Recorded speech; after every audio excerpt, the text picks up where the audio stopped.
Eu quero tomar por base essa passagem bíblica, aonde Jesus vai para Betânia uma semana antes da Páscoa,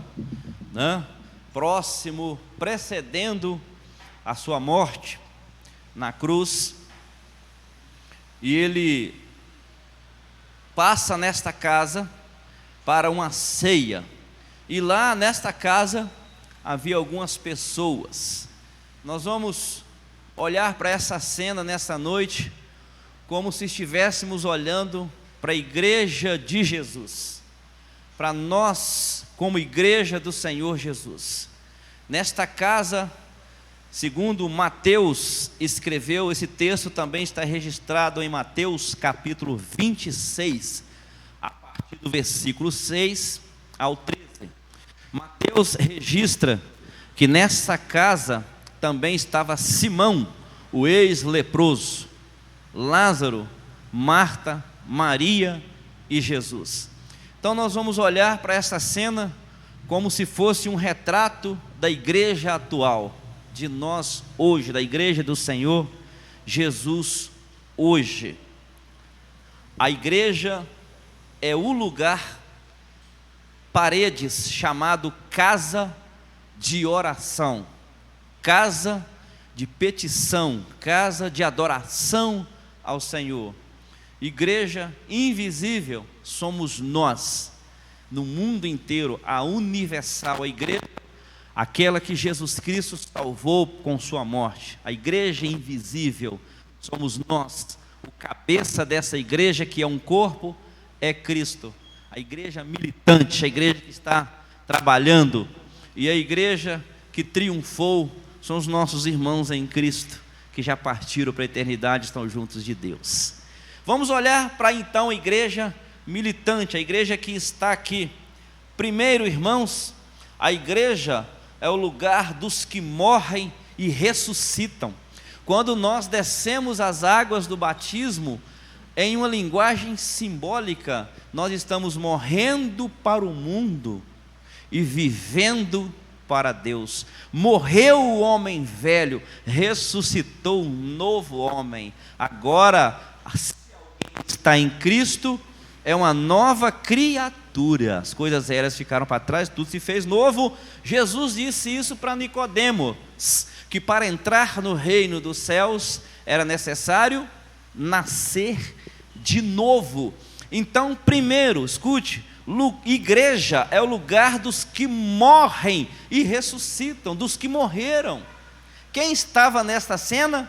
A Bíblia diz desta maneira: 6 dias antes da Páscoa, Jesus foi para Betânia, onde estava Lázaro, a quem ele tinha ressuscitado dentre os mortos. Lázaro representa eu e você, aquele que Jesus ressuscitou, aquele que Jesus chamou para ser desatado daquelas amarradilhas, daquelas faixas, aquele que Jesus chamou da morte, aquele que Jesus chamou das profundezas da morte e trouxe para a vida. Somos nós, eu e você, somos a igreja do Senhor. Lázaro era aquele que estava doente, aquele que morreu com essa doença, foi sepultado. Lázaro estava necrosado, Lázaro estava cheirando mal, já estava podre na sua situação, e Jesus então agora traz vida para Lázaro, e nesse momento, olha, no capítulo 11 Jesus ressuscita Lázaro, no capítulo 12 aquele que estava cheirando mal está sentado para jantar com Jesus. Louvado seja o nome do Senhor. Assim o Senhor fez com a gente, a igreja de hoje. Nós podemos desfrutar da mesa do Senhor Jesus e com o Senhor Jesus. E Lázaro, irmãos, ele era testemunho vivo do poder de Jesus, que rompe com todos os limites das impossibilidades do homem. A igreja também é assim. O Senhor Jesus disse: sobre esta pedra, sobre rocha, edificarei a minha igreja, e os portões do inferno não prevalecerão contra ela. Louvado seja Deus. Então você e eu, como igreja do Senhor, nós temos essa autoridade do céu, de Jesus, para romper, para não sermos detidos, nem barrados por forças do inimigo, porque Ele sabe quem está conosco, Ele sabe que somos vencedores por Cristo Jesus. Ali então, nesta hora, nesta cena, estava o agente, que é Jesus, e o objeto, que é Lázaro, o objeto da ação de Deus. Por isso que Jesus, antes de chamar Lázaro para fora, ele levanta os olhos aos céus e fala com o Senhor: Pai, eu sei que o Senhor vai me ouvir, eu sei que o Senhor sempre me ouve, mas estou fazendo isso aqui para esse povo crer. Que o nome do Senhor seja glorificado. Olha, como o cego curado por Jesus, que no capítulo 9 de João, Jesus cura aquele cego, então eles ficam interrogando, perguntando isso, aquilo, e ele fala: quem te curou? Quem tocou nos seus olhos? Quem falou? Ele fala: eu não sei, eu só sei que eu era cego, e agora eu vejo. Lázaro poderia dizer por onde ele passava: eu estive morto, gente, agora estou vivo. Então, como igreja do Senhor, a Bíblia, irmãos, a Bíblia diz claramente que a vida é a proposta central de Jesus, porque a própria palavra diz: a vida estava nele, e a vida era a luz dos homens. Ele veio trazer vida, vida eterna, vida em abundância. Amém? Ele disse para a mulher samaritana: quem beber da água deste poço, mesmo que seja o Jacó que fez, vai voltar a ter sede. É só o sol esquentar, volta para pegar. Mas quem beber da água que eu lhe der, rios de águas vivas fluirão do seu interior. Vida, Jesus veio para trazer vida. A palavra de Deus diz que antes estávamos mortos em nossos delitos, em nossos pecados. Antes de conhecer a Jesus, éramos insensíveis. O ser humano sem Deus é insensível, não tem reação quanto à voz de Deus, ao chamado de Deus, é insensível. Aí a gente fala: como que essa pessoa não entende que Deus, ele não entende, é insensível. Não dá para ouvir a palavra de Deus, não dá para ver, perceber o amor de Deus. Apenas pessoas insensíveis. Antes de conhecer a Jesus, além de insensível, não tem fome espiritual, não tem necessidade de ler a Bíblia, de falar com Deus, de cultuar, de louvar, de ir numa igreja. Não tem fome. Morto tem sensibilidade, irmão? Belisca no morto para ver? Fura um morto, vai fazer nada. É insensível. Morto tem fome? Não tem. Nenhuma. É insensível, morto espiritual, não tínhamos apetite das coisas de Deus.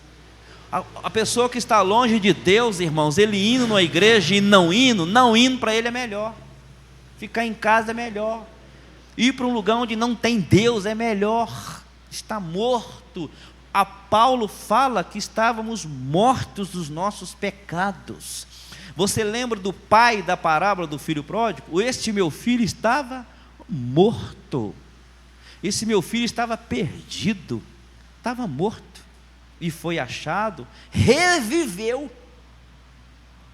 Uma pessoa sem Deus, ele está gelado e vai se corrompendo cada vez mais, vai apodrecendo cada vez mais nos seus pecados. Outro dia eu passei na rua com a Raquel, minha esposa, tem que falar qual que é, né? Porque tem Andrade e a Reis. E passei por um amigo, um colega, que foi um colega de serviço meu. Até falei com ela: puxa vida, esse menino era tão fortinho, ele era forte, estava fazendo academia e tudo, está acabado, está magro, fisionomia acabada. E eu fiquei com pena dele, depois cumprimentei ele na rua e tal. O pecado está destruindo aos poucos. Queridos, você que está em casa, escuta uma experiência que tivemos com um rapaz que começou a se envolver no mundo das drogas. Pediu desligamento da igreja e foi para o mundo das drogas. E a mãe dele, eu já tinha batizado a mãe dele, ela chamou a gente para ir conversar com ele. Entramos no quarto dele, falei com ela para sair de perto, ficou só eu e ele sentado na cama dele. Eu falei assim: eu vou desafiar você a tirar uma foto hoje, faça uma foto hoje, e daqui a 6 meses você olha para a sua foto e olha para você, não, para você ver a diferença, como que essa droga vai acabar com você. E depois de um tempo ouvi falar mesmo que ele estava acabado. Eu falei: o pecado vai acabar com você, vai te destruir, você vai se corromper cada vez mais. E viemos embora daquele lugar. Ele foi preso por tráfico e um monte de coisa. Saiu da casa de Deus e foi mexer com essas coisas, se corrompendo cada vez mais. Isso vai acontecendo com aquela pessoa que está longe de Deus. É por isso, irmãos, que quando nós estamos agora na igreja, somos pessoas como Lázaro, que éramos mortos, frios, cheirando mal, apodrecidos no pecado, mas agora vivos, amém? Assentados à mesa para ceiar com Jesus. Nascemos de novo, agora estamos vivos, mortos para o pecado, vivos para Deus, crucificados para o mundo, mas ressuscitados para o Senhor. Vamos seguir então nessa cena. Além de Lázaro, quem estava mais nesta mesa para esta ceia? Segundo Mateus capítulo 26, no versículo 6, ele fala: Simão o leproso. Há um comentarista teólogo bíblico que há uma forte margem, né? Provavelmente, possivelmente, Jesus havia curado este Simão, porque a lepra não tinha cura. Ele era um ex-leproso, então eles o identificavam como Simão. Tinha muitas pessoas Simão Pedro, Simão Barjona, Simão. Então quem é esse Simão? Eles falavam o leproso, ninguém falava o ex-leproso, né? Era Simão leproso, aquele que tinha lepra. Então tudo indica que Jesus o havia curado em uma ocasião. Por isso ele está neste momento tão especial, que está antecedendo a morte de Jesus, uma semana antes. Simão.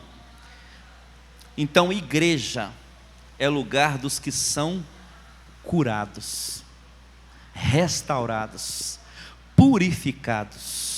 Antes de Jesus entrar numa vida, numa pessoa, esta vida era marcada pelas doenças do caráter, chagas, mas o Senhor Jesus veio para curar. Isaías 53, quando ele está profetizando a vinda do Senhor Jesus, fala que ele levou sobre si as nossas enfermidades, e por causa das suas pisaduras nós fomos sarados. A igreja é lugar de pessoas saradas, de pessoas curadas de todas as mazelas do passado. Ele nos curou. A lepra era terrível, a lepra era um sinal evidente do estado espiritual degradante. A lepra não tinha cura, a lepra separava as pessoas, deixava as pessoas isolados dos seus relacionamentos mais próximos, separados da família, dos pais, do marido, da mulher, dos filhos, da família, dos irmãos, separados dos amigos. Então isso trazia distanciamento. A lepra separava, a lepra também deixava a pessoa insensível, gerava frieza, insensibilidade, dureza de coração, anestesiamento nas relações, nos relacionamentos. Assim éramos longe de Deus antes de nos tornarmos igreja do Senhor Jesus. Simão era um leproso e vivia nesta situação. Só que agora ele está sentado junto com o Senhor Jesus e o Lázaro, que está vivo agora, para cearem. Olha a cena, olha a situação. Irmãos, a lepra também deixava marcas, muitas pessoas carregavam marcas. Simão, ele foi limpo por Jesus. Olha, quantas pessoas carregam feridas abertas, porque ainda não fazem parte da igreja de Jesus. Chagas, lepras, sinais da dor, sinais da enfermidade, mas é contagiosa. É por isso que o salmista fala que bem-aventurado, feliz é aquele que não vai no caminho dos ímpios, leprosos espiritualmente, não se assenta na roda dos pecadores, leprosos espiritualmente, dos escarnecedores, leprosos espiritualmente, porque contagia.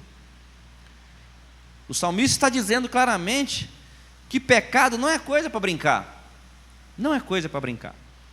Outro dia eu estava vendo uma imagem no Facebook, uma imagem engraçada, onde tem Eva conversando com a cobra. A cobra está dentro da árvore assim, conversando com a Eva. Ok, e do lado dessa imagem tem uma outra, um rapaz com um porrete na mão. Aí ele embaixo está assim: olha a cobra conversando com a Eva, olha se fosse eu conversando com a cobra. Porrete nela, né? Então, o pecado não foi feito para brincar, ele não surgiu no Éden para brincadeira.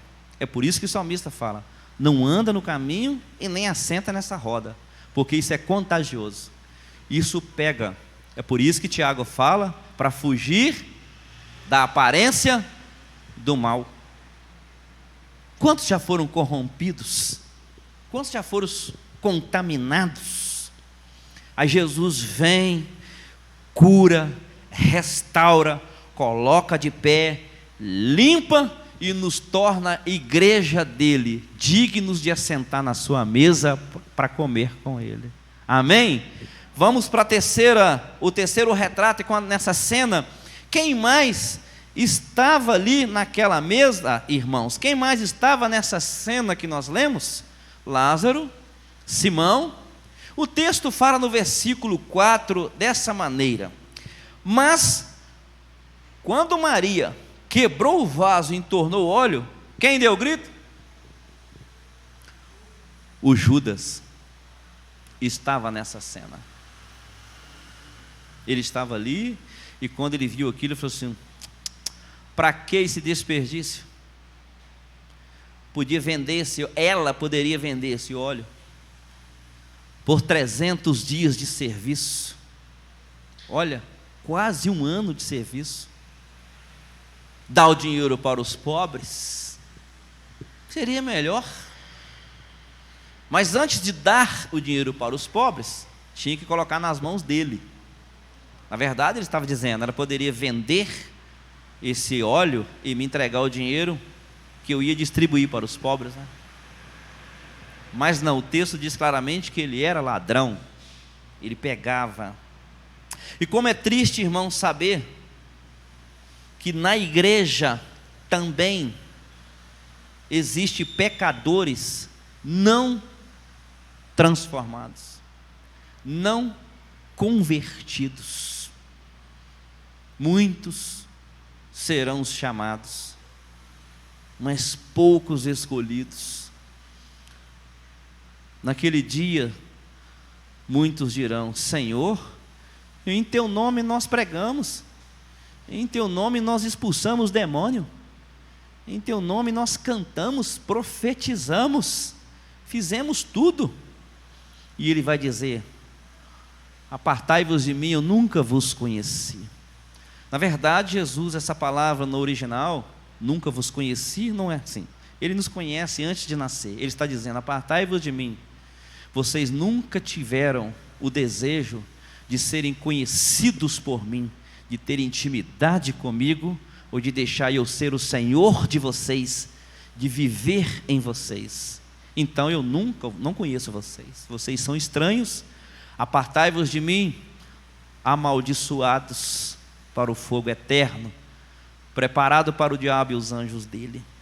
Como é triste saber que existem pessoas no meio da igreja, que jamais foram transformados, perdidos dentro da igreja.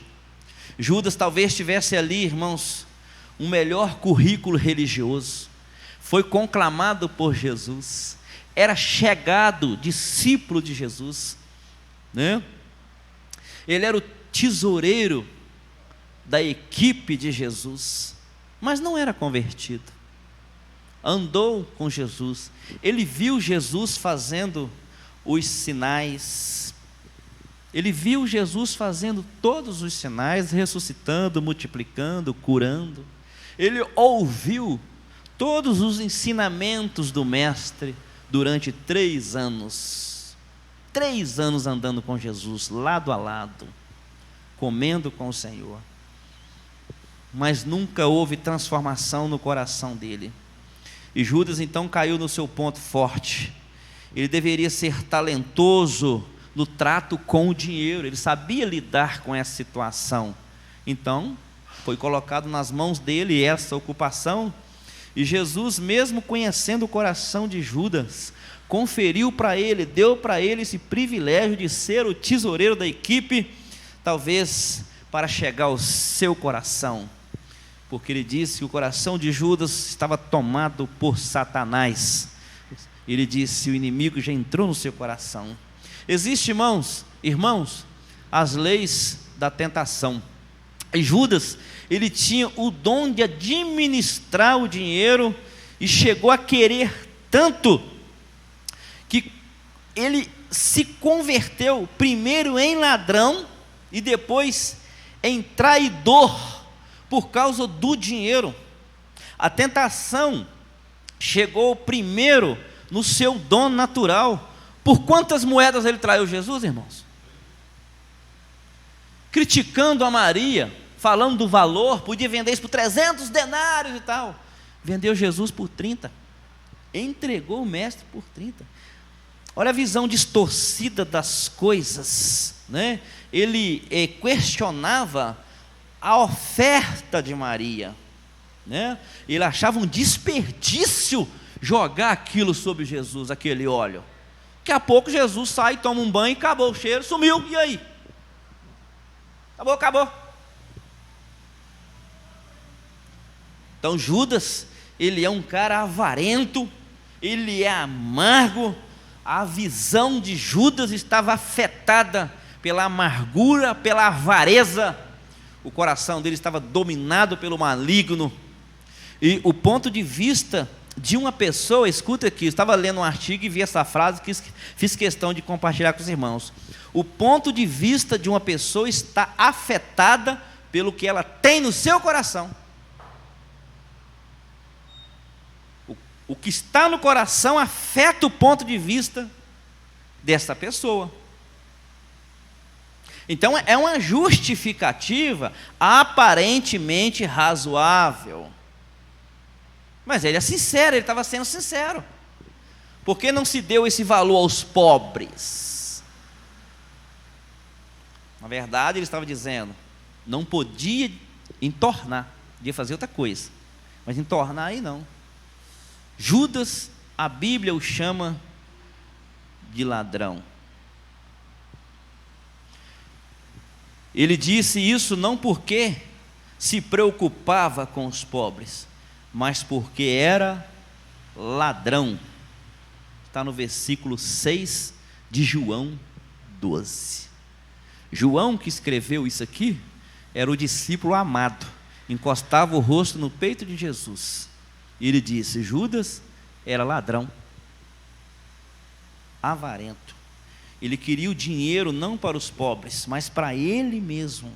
Então, ele se questiona, né? Ele fala, porque Maria gastou 300 dias de serviço com Jesus, se ele vai trair por 30 moedinhas de prata.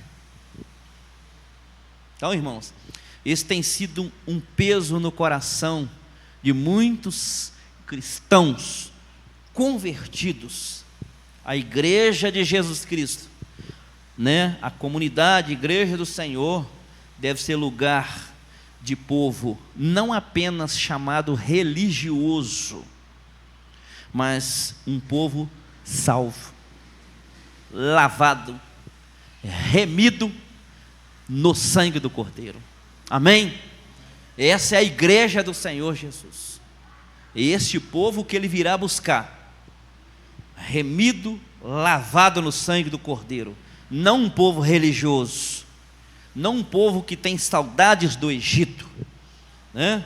Pessoas que ainda vão buscar banquetes, não onde Jesus está, mas os banquetes de fora. Essas pessoas que ainda estão na igreja e que buscam lá fora os banquetes, precisam de conversão. Conversão. Quem mais estava nesta mesa, irmãos? Ali estava Lázaro, estava Simão, o leproso, o Judas, tinha mais gente nesse lugar.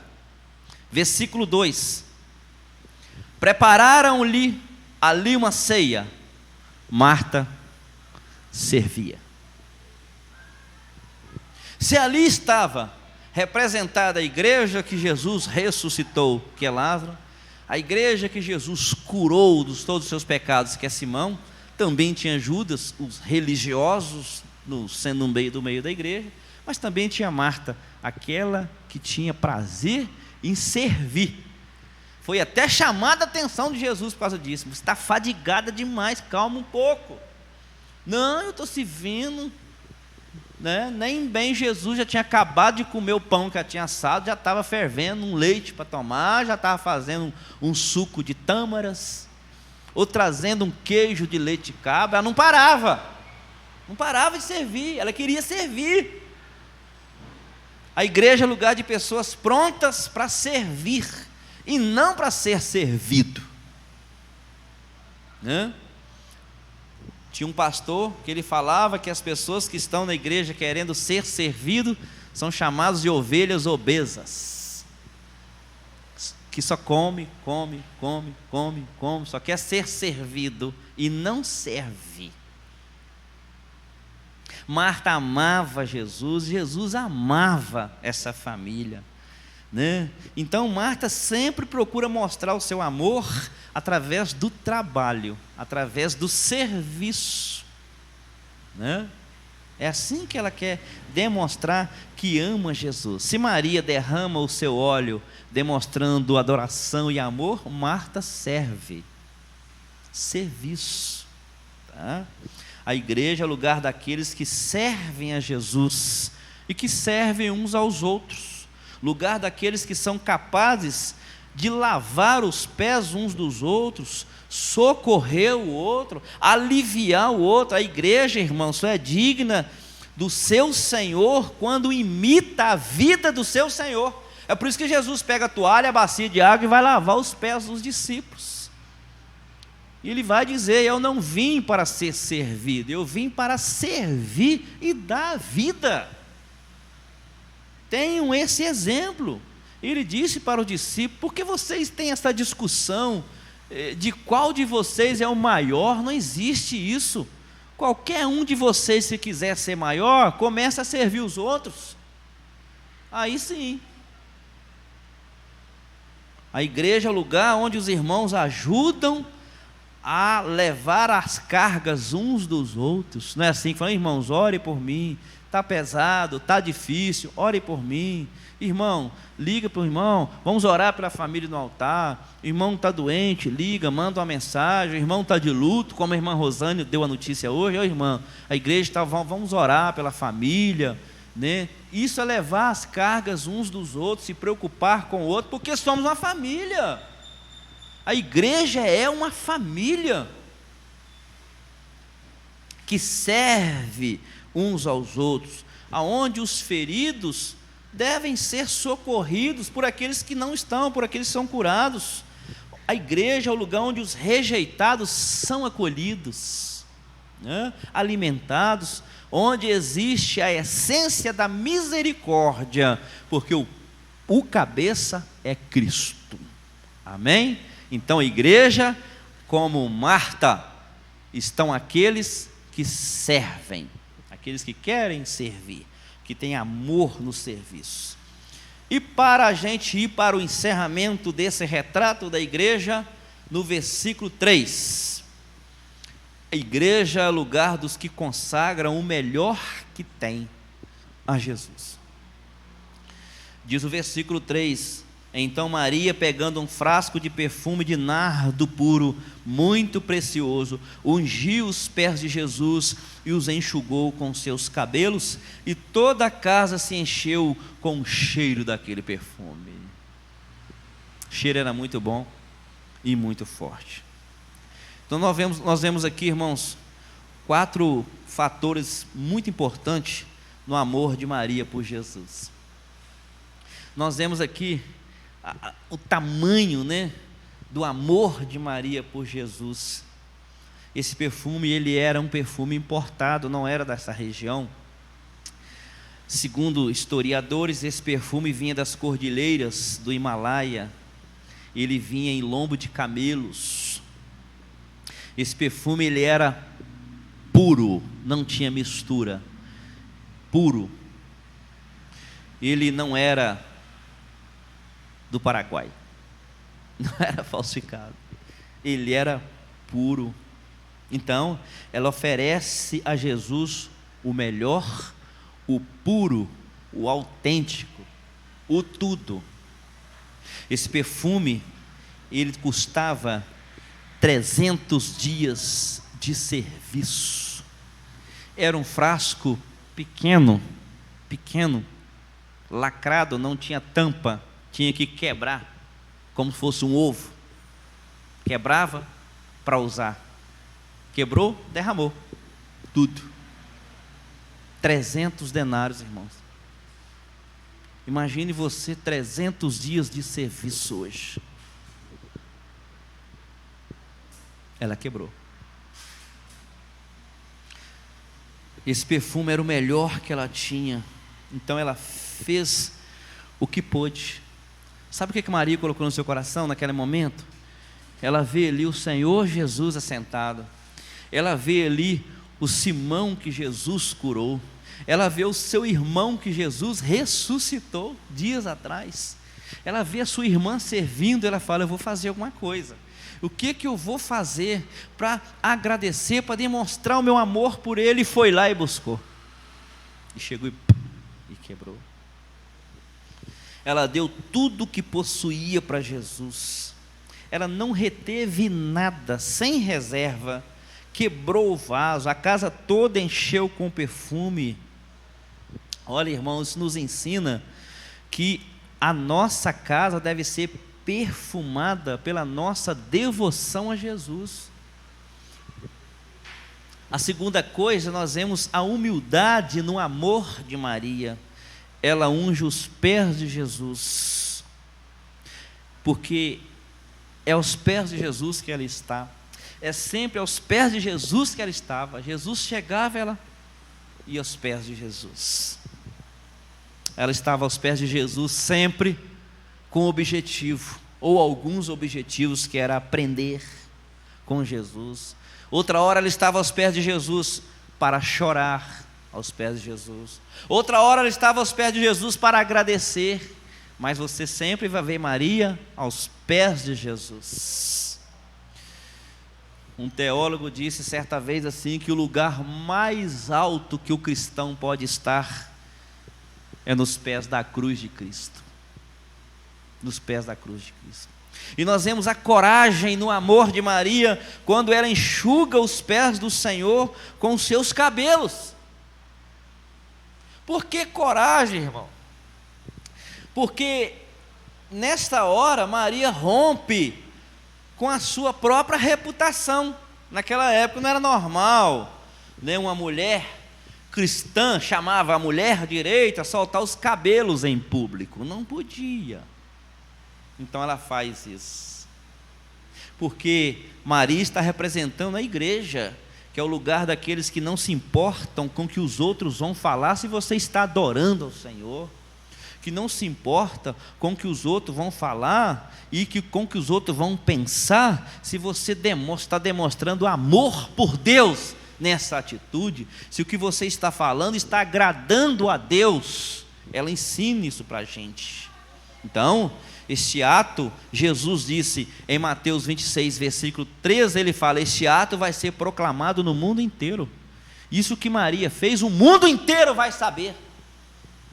O mundo inteiro. Ela ungiu Jesus em vida. As outras Marias foram ungir o corpo, Jesus morto, mas aqui eles estão ungindo em vida. Existe um ditado, irmãos, não sei se os irmãos conhecem esse ditado, que diz assim: muitos só dão flores na hora da morte e nunca deram um botão de rosa em vida. Então Maria, ela faz diferente, ela unge Jesus em vida. Então devemos demonstrar o nosso amor por Jesus enquanto podemos, enquanto temos vida, enquanto podemos servir. E para encerrar, igreja é o lugar da pessoa central que estava nessa mesa, além de Lázaro, Simão, Marta, Maria, Judas. Jesus estava ali. A igreja é o lugar da presença de Jesus. Não adianta a gente reunir aqui se Jesus não estiver presente. Não adianta cantar se Jesus não estiver presente. Não adianta fazer nada se Ele não estiver no comando, como temos pregado. Né, irmã Maria? Não adianta orar, se não for a Jesus. Não tem como viver sem Jesus. Então a igreja é dele, ele deve estar ali, ele é a pessoa central. No versículo 1, 6 dias antes da Páscoa, Jesus foi para Betânia. Jesus é o principal. A presença mais importante na igreja é Ele. É por isso que eu gosto de orar, e os irmãos também oram: Senhor, muito obrigado, porque o Senhor se faz presente no nosso meio. Obrigado por nos dar a oportunidade de nos reunirmos na presença do Senhor. Obrigado porque é o Senhor que conduz tudo. É assim que Moisés falou para Deus: se o Senhor não for, eu não vou, não vai dar certo. Se o Senhor não for com a gente, Moisés, o seu povo, o meu povo não, é o povo do Senhor. Então se o Senhor não for, eu também não vou. Se o Senhor Jesus não estiver no comando da igreja, a igreja não funciona. Fecha as portas. A igreja só existe quando Jesus está presente. Senão a igreja vira um clube, um lugar de passar um tempo de entretenimento, um salão de entretenimento. Como diz um certo teólogo, né? Há muitos que pararam de alimentar ovelhas, estão entretendo bodes. Não é igreja. Ele é o cabeça, Ele é o dono, Ele é o noivo. A maior necessidade da igreja sempre foi e será a presença do Senhor Jesus. Amém?